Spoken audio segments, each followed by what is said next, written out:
banca ya ha rendido cuentas en Estados Unidos y mientras tanto saludamos a Joaquín Robles desde XTB. Joaquín, muy buenas. ¿Qué tal? Muy buenas tardes. Joaquín, ¿cómo has estado viendo la sesión europea?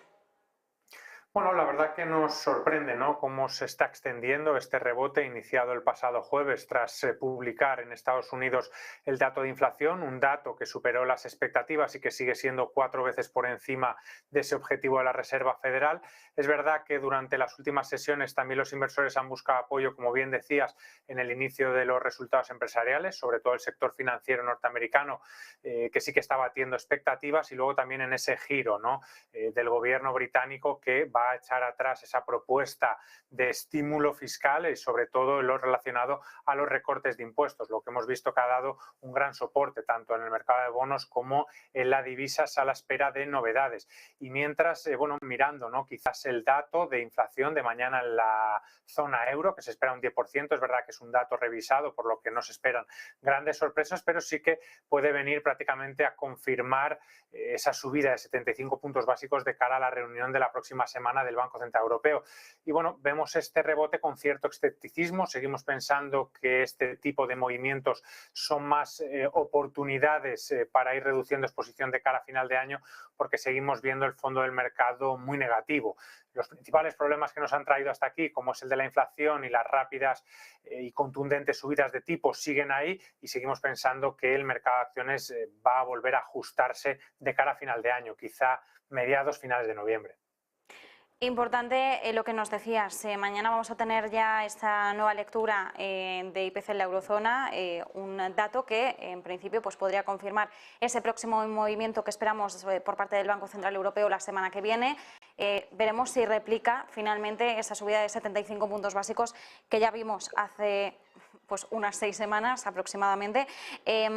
Nos decías, nos sorprende cómo se está comportando en estos momentos o cómo se está extendiendo este rebote bursátil dentro de las cifras que ya hemos conocido en Wall Street. Estamos a la espera ya de que inicie también esa temporada en Europa. Pues hemos puesto sobre todo en foco a la banca. Hoy además teníamos las cuentas de Goldman Sachs. Hemos visto además su buen hacer, el buen hacer de sus títulos, que han liderado durante gran parte de estas horas las ganancias en el Dow Jones. A modo de cierre de este sector, ¿cómo habéis visto las cuentas que nos han presentado?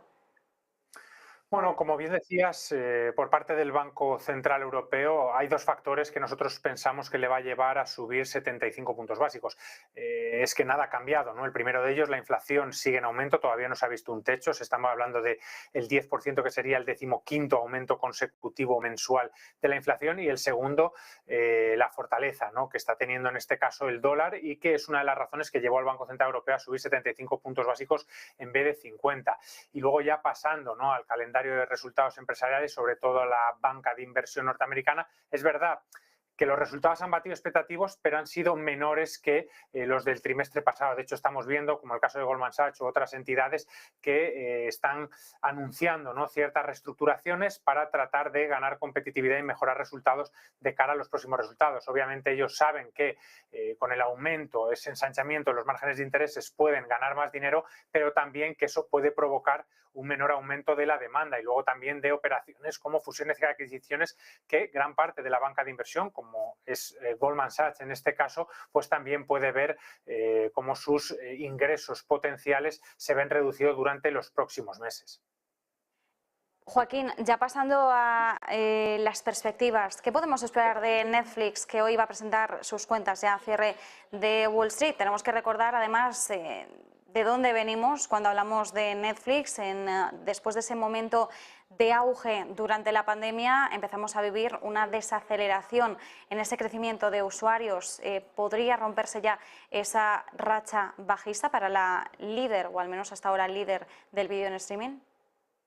Pues podríamos verlo, ¿no? Porque es verdad que acumula una caída del 65% en lo que va de año, como bien decías, ¿no?, por esas falsas expectativas que se generaron durante la pandemia, con ese aumento vertiginoso de los suscriptores, y luego también, ¿por qué no decirlo?, el aumento de competencia, ¿no? Tenemos a Netflix, que tiene ahora mismo 240 millones de usuarios, pero es que Disney, que empezó hace apenas 2-3 años, ya tiene 140 millones, que podría disputarle, ¿no?, ese trono del streaming, pero otras plataformas como la de la Paramount ya tiene 90 millones de suscriptores suscriptores y vienen por detrás, ¿no? También otro tipo de plataformas que pueden quitarle, ¿no?, protagonismo durante los próximos meses a Netflix. Lo que se espera, sobre todo, que se va a mirar quizá con más lupa, es el tema de los suscriptores. Se espera que añada 1,1 millones de suscriptores, lo que serviría para recuperar en gran parte lo perdido durante el primer tramo del año. Hay que recordar que en el primer trimestre del año perdió suscriptores por primera vez en la última década, que quizá fue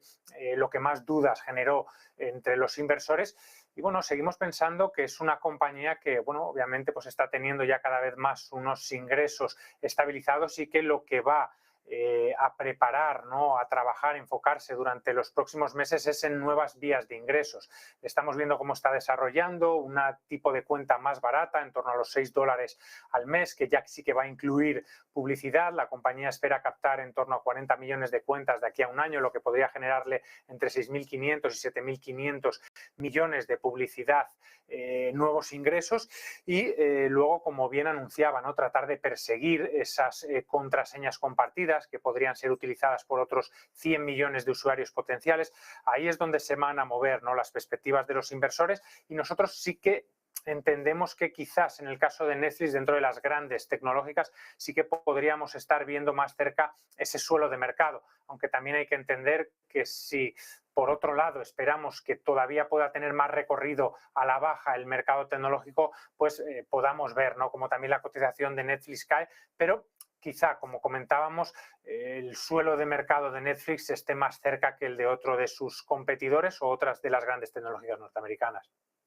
Pues veremos a ver qué tal se comportan los títulos de Netflix mañana, a la espera de conocer más en detalle qué es lo que nos pueda decir su consejero delegado Reed Hastings y sobre todo, como siempre, supongo que hablará de la competencia, siempre le suele caer alguna pregunta al respecto. Bueno, y siempre hay que decir en su favor, que suele mojarse bastante a la hora de hablar de competencias rivales, como es el caso de Disney, HBO, entre otros muchos. Así que nosotros nos quedamos pendientes. Joaquín Robles, desde XTV, como siempre, muchísimas gracias.